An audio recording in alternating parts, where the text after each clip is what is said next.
Paul Ryan participated in a town hall meeting in Denver, Colorado, today, in which he answered concerns of the citizens. Ladies and gentlemen, please welcome the next Vice President of the United States, Congressman Paul Ryan.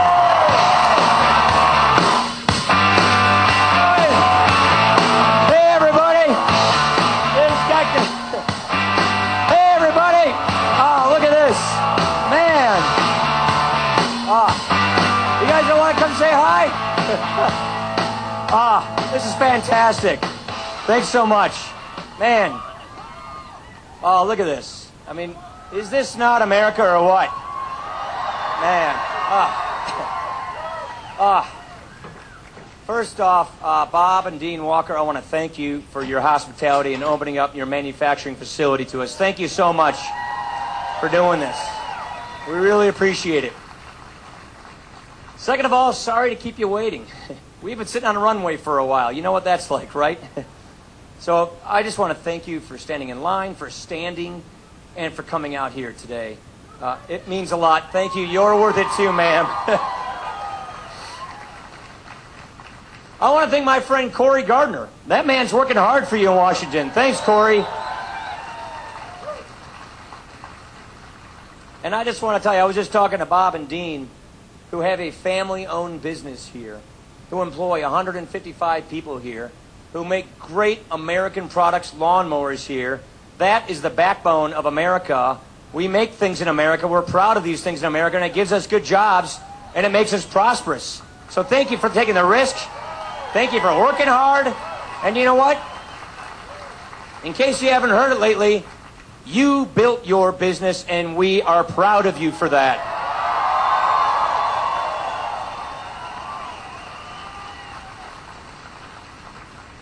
It's nice to be back in Colorado. I tell you, I'm here with my brother. Our parents have been bringing us out here in a station wagon, going through Iowa and Nebraska, and then to Colorado since we were little tykes. And there's nothing like that anticipation where you're coming over the western plains, or the eastern side of the state from the plains, looking for those mountains on the horizon. So that purple haze that turns into dreams. I mean, we've been climbing 14ers, backpacking in the backcountry, skiing here. This really is God's country. Thank you for sharing it with us.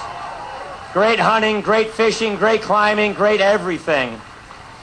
And your football's not so bad either these days. Yeah, let's not talk about Monday night. All right. Yeah. Look, this is a big choice. I mean, this is not an ordinary election. We're just not picking, which way we're going to go for a few more years or who's going to be the president for 4 years. We are choosing what kind of country we're going to have for a generation. This is that kind of an election. It is that serious of an election. Mitt Romney and I want to earn your support. We want to deserve this victory so that we have the mandate and the moral authority to fix what's wrong, clean up the mess, and get this country back on the right track. That is what we're asking for. That's why we are here. Now, first, let's try and assess where we are so we can evaluate the choice we have in front of us. President Obama came in with a tough situation. But let's remember that he came in with one-party rule. And he had the ability to do everything of his choosing. The Obama economic agenda failed not because it was stopped, but because it was passed. Look at what we got out of this. Stimulus is a perfect example. The stimulus package was an example of political patronage, corporate welfare, cronyism at their worst. They borrowed, spent, and wasted our tax dollars. They promised if they passed it, unemployment would never get above 8%. It's been above 8% for 43 months. We have 23 million Americans struggling to find work today. 15% of our fellow citizens are living in poverty today. That's the highest rate in a generation. The economy is barely growing. And President Obama has no idea how to get it growing again. He has no idea. He recently said on Univision TV the other day that he can't change Washington. Isn't this why we elect presidents? I mean, if this president can't change Washington, I say it's time to change presidents and elect Mitt Romney the next president of the United States.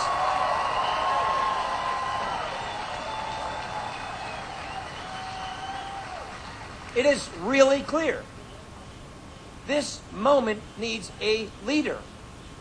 And I have rarely seen a moment where the man of the moment meets so well. Because if there's anything we know about Mitt Romney, leader. This is a man who has done so much in his life, a life defined by integrity, achievement, success, honor. Remember just one state away in the Olympics in the late 1990s? All the waste and the corruption and the bloat. Sounds kind of familiar today, doesn't it?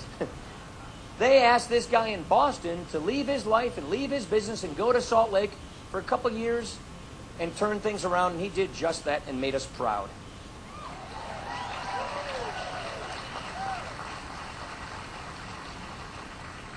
This is a man who has first-hand experience how to create jobs, because you know what?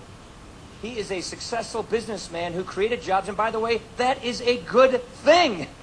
There's nothing wrong with being successful in this country. We honor success. We take pride in success. We don't resent success. His experience in this is good. And this man, as governor of a Democratic state, where almost 9 in 10 of the legislators were Democrats, he didn't demean them. He didn't demagogue them. He worked with them. He didn't compromise his principles, but he balanced the budget without raising taxes. Incomes went up, unemployment went down, the credit rating improved. The opposite of all of those things have occurred under President Obama's failed leadership. So here's our choice. America cannot afford 4 more years of the same. We need a real recovery in this country. We need to reignite the American dream of opportunity in this country. We need to get people back to work.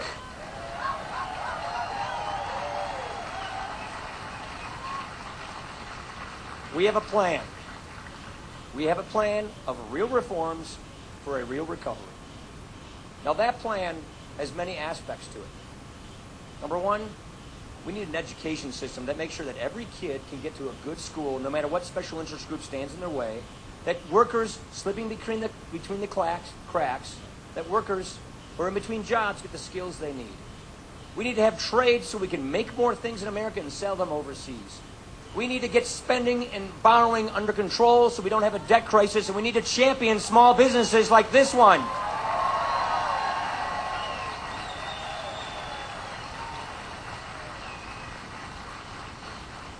And one thing we need to do, which people in Colorado know so well, we have lots of energy in this country. Let's use that energy in this country and put people back to work.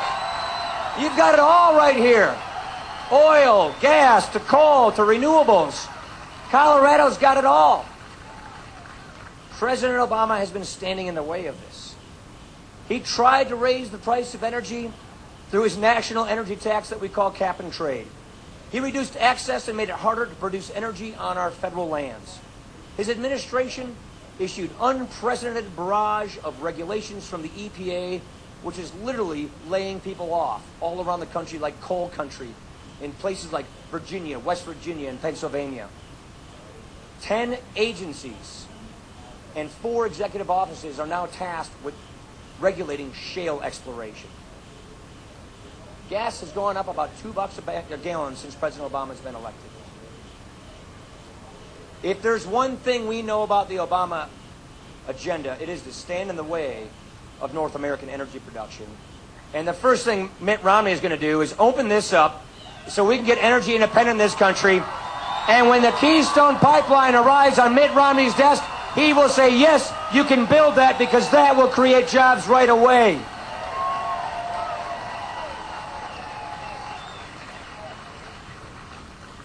We can do this. We can work together. and we can open up our lands, open up our energy production to safe, environmental, sound energy production, that will create jobs. There's another thing we need to work together on, and that's what I want to talk to you about today. And then I want to have an interaction.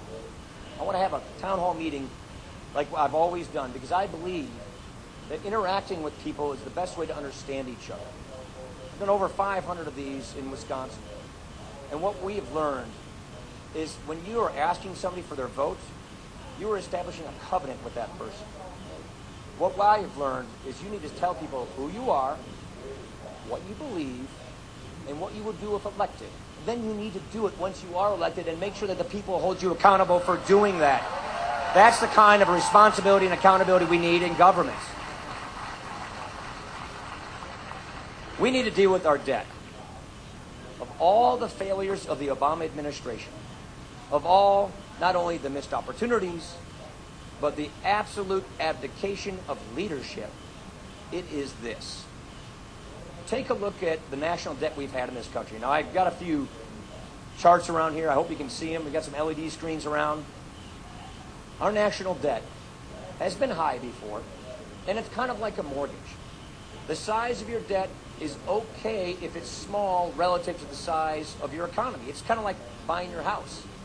You only buy enough house so that you can afford your mortgage based upon your income. The same goes for governments. Same goes for our economy. Now, we borrowed before. Look at the peak of this, the blue. It looks kind of like a mountain, right? It looks like Pikes Peak out there behind Colorado Springs. That was World War II. We borrowed as much money as our economy produced in those years. 100% of our economy. Now, that was to win a world war. And mostly we lent it to ourselves. People, Americans, bought war bonds and lent their money to their government to fight and win World War II. And you can absorb this kind of debt so long as it's finite, so long as you know there's an end in sight. You know, I look around here, I see Air Force right there.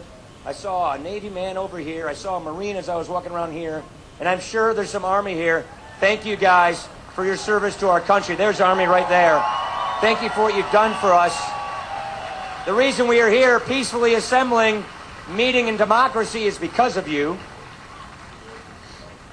But this is the kind of debt we've had in the past.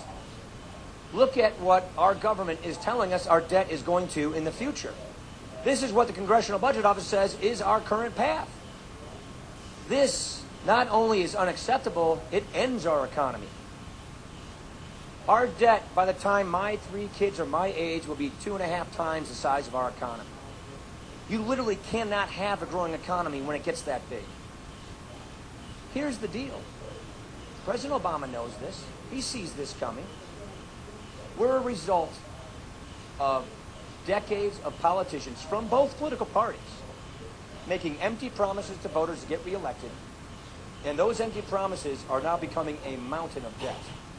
And if we don't deal with this soon and get it under control and fix it on our own terms, these will become broken promises. Not only will our future for our children and grandchildren be diminished, but it will not only compromise our economy. It will compromise our safety net. It will compromise the promises that people have retired based upon. We need to deal with this. President Obama has had 4 chances to do something about this. 4 budgets, each and every one $1 trillion deficit, never a one attempting to even try and fix this problem. Never a balanced budget in sight under his plans. Heck, the United States Senate, they haven't even passed a budget in 3 years.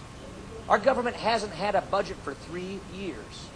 Our law says budget every single year. They've ignored this law. We're on autopilot. Take a look at where we are right now. You take a look at our debt. As I mentioned before, back in World War II, we lent ourselves our money, and that was fine.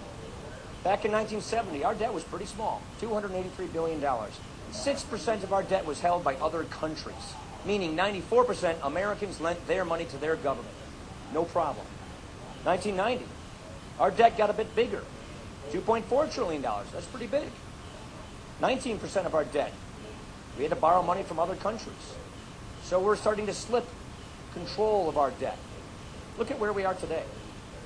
Our public debt, this is the treasury bonds that our government has to float to cash flow our government every day. 48% of our debt is lent to us by other countries, China number one.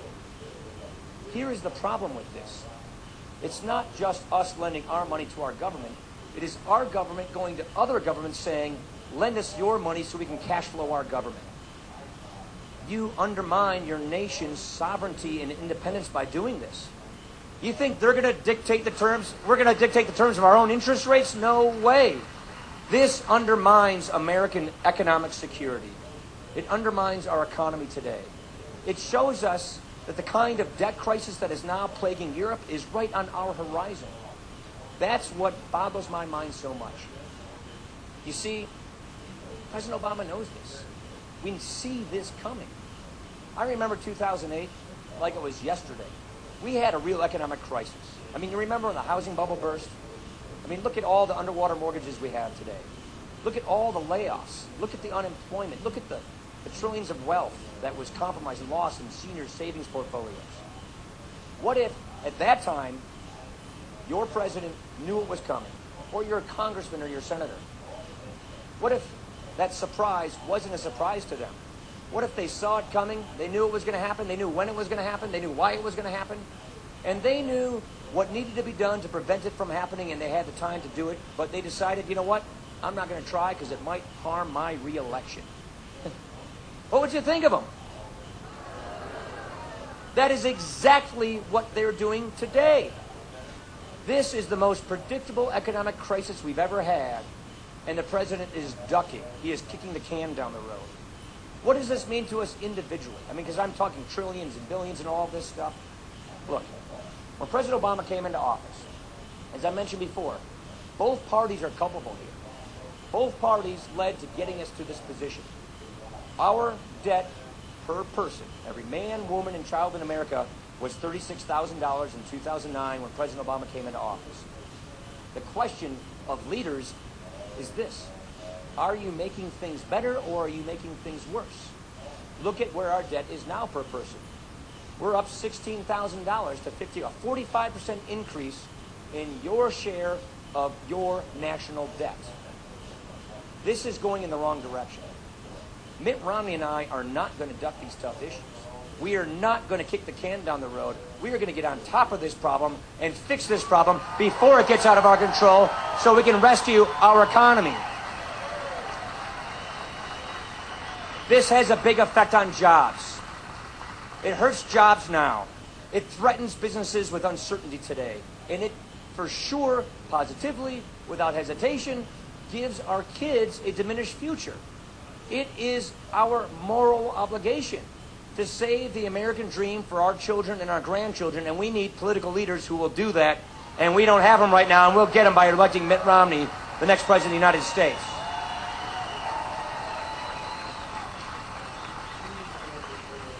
Now, we've got some people with microphones who are going to walk around. I know everybody's standing, but I'll just ask for a show of hands, and I'm just going to go around in a loop, and let's just have a conversation. Like I said, I think it's better if we talk with one another about what we're going to do to get this country back on track. And I hope I get the opportunity to tell you the solutions and the ideas that Mitt Romney and I are proposing to fix this mess and get people back to work. So how about a show of hands? How about the guy right there? You see, yeah, there you go. It's good to have a tall mic guy. That helps. Oh, I don't think his mic's on. There you go. I work for the health system in Fort Collins, Poudre Valley Health System. And my question is, what are you guys going to do about health care? We're going to repeal Obamacare.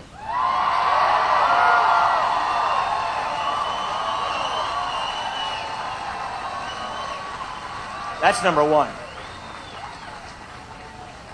Here's why. Obamacare is the greatest threat to our healthcare system.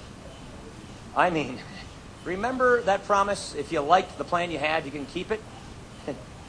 Try telling that to the 20 million or so people who are expected to lose their health insurance at their jobs. Or the 7.4 million seniors who are going to lose their Medicare Advantage plans. Remember when he said he would lower health care costs by $2,500? It went up $2,300 per family last year. Obamacare, is the greatest threat to Medicare. So if you're a hospital system, you have a big, we call it a payer mix. Oh, can we get some help over here? Some ER help? Here. Do you want to give some water? Here, catch this water, okay? Oh, really? Can we get an EMT over here, please? You got a nurse right there? Oh, she's sitting up now? Okay. All right. Well, we'll continue on. It looks like she's doing better here. You just open the fence and bring her through. She's doing okay? Okay. Hey, look, it's standing room only. Thank heavens. Hey, good thing she has a good healthcare system to go to if she needs it today. Let's keep it that way. All right. Here's the point I was making. Under Obamacare, people are slated to lose the kind of care they have, go into the government exchange. The government exchange will pay our providers less than the cost of providing the care. That's what happens often with Medicaid, with Medicare. That's going to exacerbate. And employers who offer their health insurance to employees have by law, they have to give the exact kind of health care that Obamacare is requiring, but arguably at higher prices. And if you get it wrong as an employer, $3,000 fine per person. But, hey, here's the catch. If you want to just put all your employees in Obamacare, they'll get subsidized by the government there. They'll have the government plan, and you only have to pay $2,000 per employee indexed at inflation. So what the experts are telling us, you'll have competitive dumping. Once one competitor puts their employees in Obamacare and only pays $2,000 per person instead of $15,000 or $17,000 for a family plan that a lot of employers pay, their competitors will have no choice but to do the same. And so we predict millions of people will lose their health insurance they get at their jobs and be forced to go into Obamacare. And the providers, the hospitals, the nursing facilities will lose money. And they'll have to stop providing care. That's the big fear we have. President Obama said it wouldn't cost much money. It's already going to cost $2 trillion and it has $1 trillion of taxes. You all right, sir? I think she's going to be okay. Let's hear it for you guys.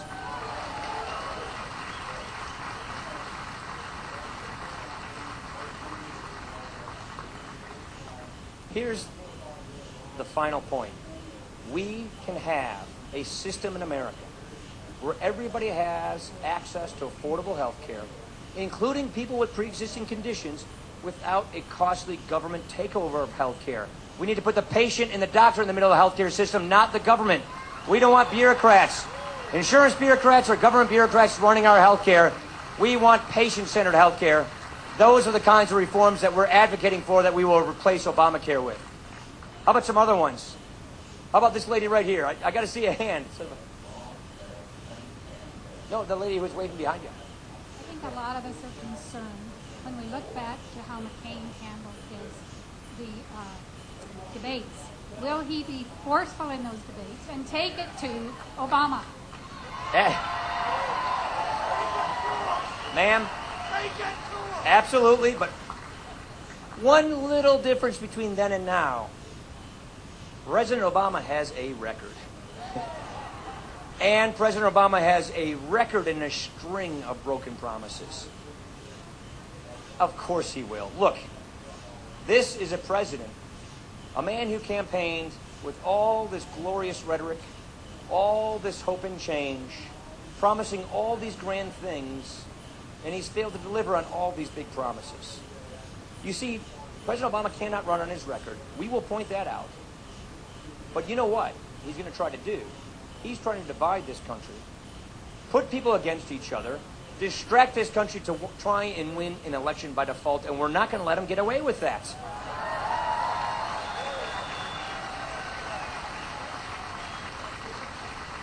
Plus, we owe you alternatives. We are not simply asking you to fire Barack Obama because he's not worth rehiring. We are asking you to fire Barack Obama because we are worth hiring, because we have better ideas, because we have solutions that fix the problems in our country. And we're not going to duck these tough issues. A question over here was about welfare reform, right? Was that, I heard a young lady over here about welfare reform. Go ahead. My question is this. I've been on welfare for a very long time, 20 years in fact. And back then I didn't know how welfare worked. I'm educated now. I make $316 every 2 weeks. I'm wondering what you're prepared to do to end welfare as a hand up and not a handout. I can't get off welfare with what I'm making. Right. Here is the goal of our policies. Here is what we believe in, and here's what we have to do. We need to address the root causes of poverty to break the cycle of poverty. And the more we simply treat the symptoms of poverty, the more we perpetuate poverty. This is very important. Number one, you need a growing economy. You need more economic opportunity. You need more jobs in our communities so people have something to go to. Number two, this is the second part of our 5-point plan. People need skills. Look, where I live in Janesville, Wisconsin, we lost a big auto factory. And a lot of guys I went to high school with went from high school right to working at that factory because it paid really well. And a lot of their parents got good jobs there, and they supported their families for their entire careers. You know, back in the last century, you'd have the same job for most of your life. The economy doesn't work like that anymore. Like it or not, it just is what it is. And so a lot of these people are in their 40s or their 50s. They're in between. And they don't have the skills to get good jobs that get them out of welfare. That's why we need a skills system. We have 46 different job training programs spread across a dozen different agencies at the federal government, and we don't even measure whether they work or not. What Mitt and I are proposing is to streamline these things so we have scholarships so people who are stuck in the rut, who are in between jobs, get the ability to go to school, to get the skills they need so they can get a job for the 21st century. And you get jobs for the 21st century if you have a growing economy.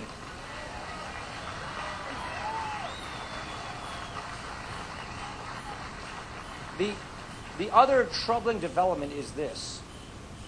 Because we have such an anemic recovery and economy today, this is the worst recovery since the Great Depression. And more people are through no fault of their own, having to become more dependent upon the government. And when the president does things like weaken welfare reform, it moves us in the wrong direction. I'm on the committee that oversees this law. I worked on rewriting welfare reform to make sure that it worked to get people off of welfare back to work. Because you know what? That is a good thing. That gets people into lives of dignity and the lives of prosperity. Transitioning people from welfare to work gets them out of poverty. Well, President Obama the other day issued these new waivers that says states can waive work requirements on welfare. First of all, I don't think the law allows him to do that. But second of all, by saying you don't have to try to go to work, or you don't have to go to school, or you don't have to get yourself in the pipeline to go to work means people will just stay on welfare and they won't go to work. These welfare reforms, they work really well where we come from in Wisconsin. We sort of pioneered this. Our Governor Tommy Thompson did this years ago. And what we learned was get people in school, get child care for their kids so they can go to school, and help them get jobs so they can work their way up and out of poverty. That's what we're trying to do. But you know what we're finding out these days is the president seems to be measuring success of our social policy, of our safety net, of welfare programs like food stamps based on how many people can go on these programs. We have 15 more million people on food stamps than when he came into office. We should be measuring the success of these programs based on how many people we get off of these programs and into jobs and lives of self-sufficiency. That's what welfare reform's all about.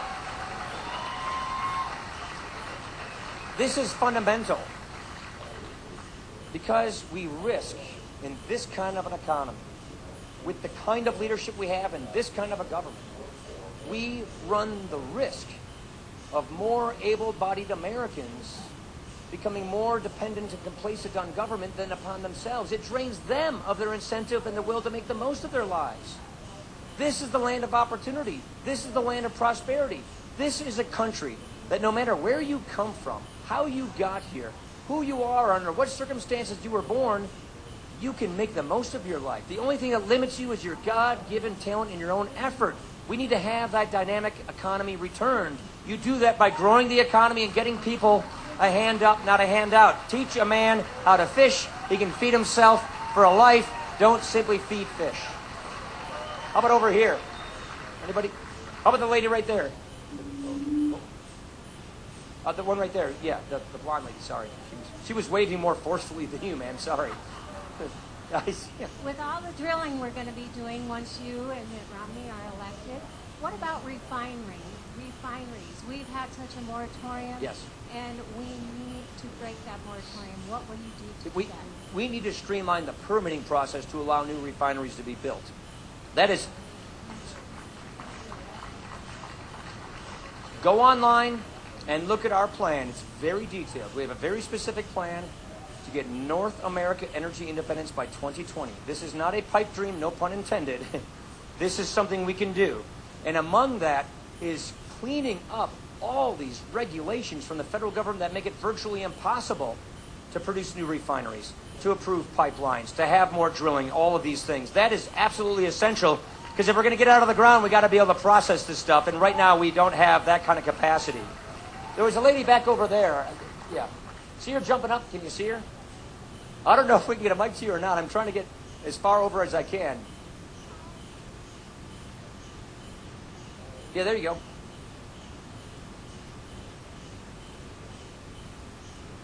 You got to turn our mic on, please. How are you going to reverse all of these executive orders that have been done illegally by our current Mr. Obama? I got an easy answer for you. A President Obama can put an executive order in place. A President Mitt Romney can yank it out, and that's exactly what we're going to do.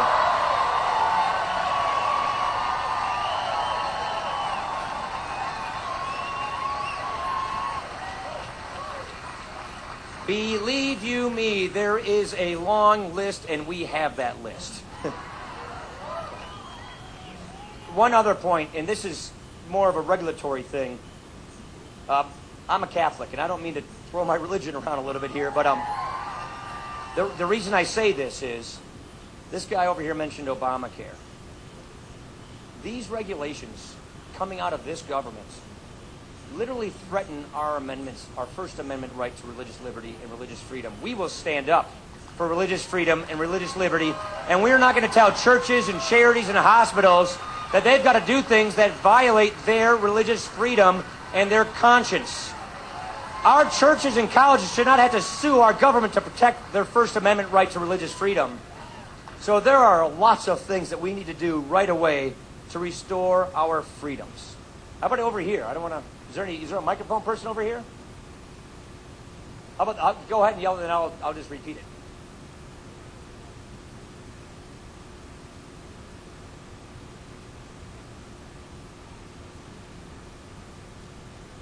Okay, foreign policy is a big issue. I'm going to repeat it so everybody hears me. Tell me if I didn't get it right. Foreign policy is a big issue. We're $16 trillion in debt. Why are we selling billions of dollars to countries that hate us?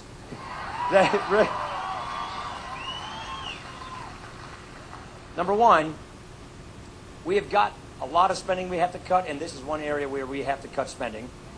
Number two, foreign aid should never be a blank check. These things come with strings, and they need to.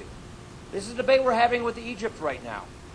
And we got to make sure that they're not taking our dollars and violating our own values. We got to make sure that countries are respecting religious freedom, women's rights, individuals' rights, freedom of press, honoring their treaty agreements. It's important in the war on terror that we have these kinds of relationships. But more to the point that you were making, I think right now you can turn on the TV and you can look at how the Obama foreign policy is blowing up in our faces. Look around the world. It looks like Tehran in 1979. But in about a dozen capitals around the world, they're burning our flags at our embassies. They're climbing our walls at our embassies. They're taking down our flags and putting up the flags of the Muslim Brotherhood. They just killed 4 of our diplomats in Benghazi. And Iran is that much closer toward a nuclear weapon. You see, what happens when your government is not clear and forceful and resolved on speaking out for our values and our issues, when we propose to gut our military as this administration does, it sends one message and one message alone: weakness. We are projecting weakness abroad, and Mitt Romney will not do that. We believe in speaking out for our values. We believe in a strong national defense, and we believe in peace through strength, because that keeps us more peaceful. And that means watching how we spend that money, too. Got time for one more? How about over here? Is there a mic over here? Anybody? Hands? Hey, I know everybody's shouting issues. I'm sorry, I got to just one head at a time. Is there a lady over here? I didn't know. I didn't see a hand. How about right here? How about this lady? Hey, she's got a Green Bay Packers shirt on. I got to call on her. This woman right here. Okay, we'll talk about the replacement refs in a second, okay? Just give me a second. Hi, as a fellow Wisconsinite from Madison. Hey. Yay, go Pack. Anyways, I'm a small business owner here in That Colorado. didn't go over too well, did it? No, it didn't. All right, the Broncos aren't so bad either. It never does in Bronco territory. As a small business owner, I know you guys are all for small businesses. What is it you're going to do to really get the jobs going back, get the lending going back? Can you define that? Absolutely. Number one, well, manufacturing is the heart and soul of the American economic system. It is. Look at what we do right here. This business pays the highest tax rate of a business in the country, of corporations. We need to lower those tax rates so we can compete. You know, overseas, which where you and I come from, means Lake Superior. The Canadians, they just lowered their tax rate on all of their businesses to 15%. Countries around the world are doing that. President Obama is promising, it's in law, it's coming. He's promising that this January, the top tax rate on successful small businesses goes above 40%. When we tax our successful businesses, our small businesses, at much higher tax rates than our foreign competitors tax theirs, they win, we lose. What's worse is this particular tax increase he's planning on these small businesses. It's 1 million small businesses. It will cost us a projected 700,000 jobs.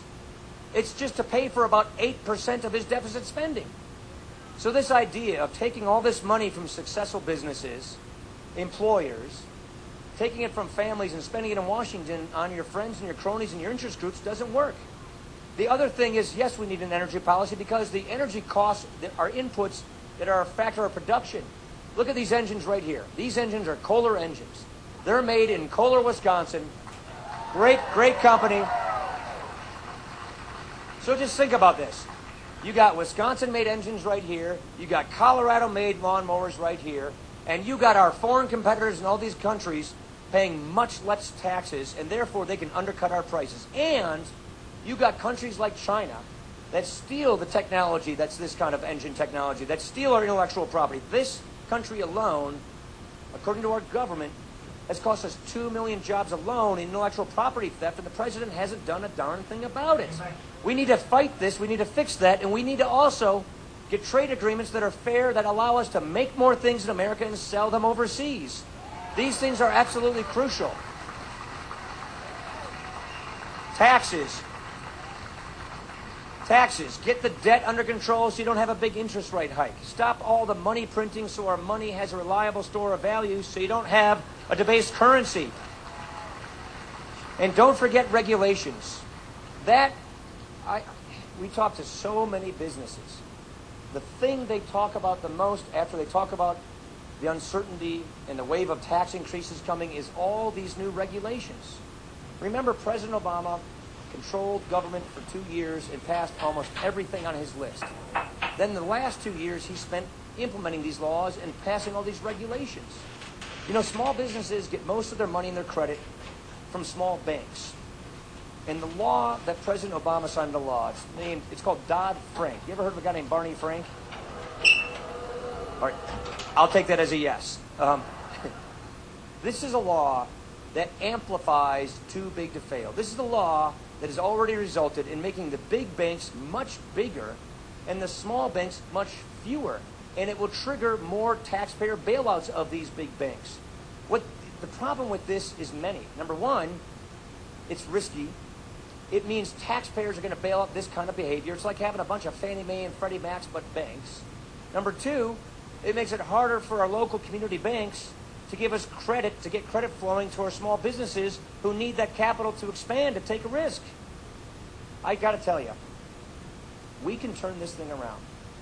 if we just get the right policies in place, clean up the regulations, get the debt under control, fix this healthcare mess, stop coddling big banks, stop crony capitalism where government picks winners and losers, and have good rules, fair rules, low taxes, sound money, you can't knock America down. The American system of free enterprise, the American system of freedom and free enterprise has done more to help the poor, more to help people get out of poverty, more to create prosperity than any other economic system ever designed. We don't want to replace it. We want to revitalize it. We want to renew that. Look, it's more than just about jobs. It's more than just about our plans for higher take-home pay. It's about the kind of country we're going to have and the kind of people we're going to be. Look, America, it's not just these beautiful Rocky Mountains or the Great Plains or Maine or California or Florida. America is an idea. This idea is very precious. We're the only country founded on an idea. And I can't top what Thomas Jefferson wrote in the Declaration of Independence because it defines that idea. Our rights come from nature and nature's God, not from governments. That idea is essential to understanding what makes us great. The government works for us and not the other way around. Let's keep it that way. That's who we are. Our founders created this, and our veterans secured that for us each and every generation, and we thank them for that. But friends, we can do this. We can turn this around. We can get people out of welfare and back to work. We can ignite economic prosperity, opportunity, and economic growth, because you know what? We've done it before. We know what we need to do. We have the pro-growth solutions to do it. And what we need is a leader. This is the embodiment of what the kind of man Mitt Romney is. Here is our commitment to you. We will not duck these tough issues. We will not kick the can down the road. We will lead.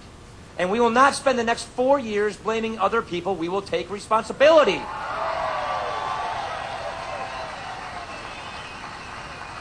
And we will not try to transform this country into something it was never intended to be. We will not replace our founding principles. We will reapply our founding principles. We can do this. We can get it done. Thank you so much for coming out here today, everybody. I really appreciate it. Thank you so much.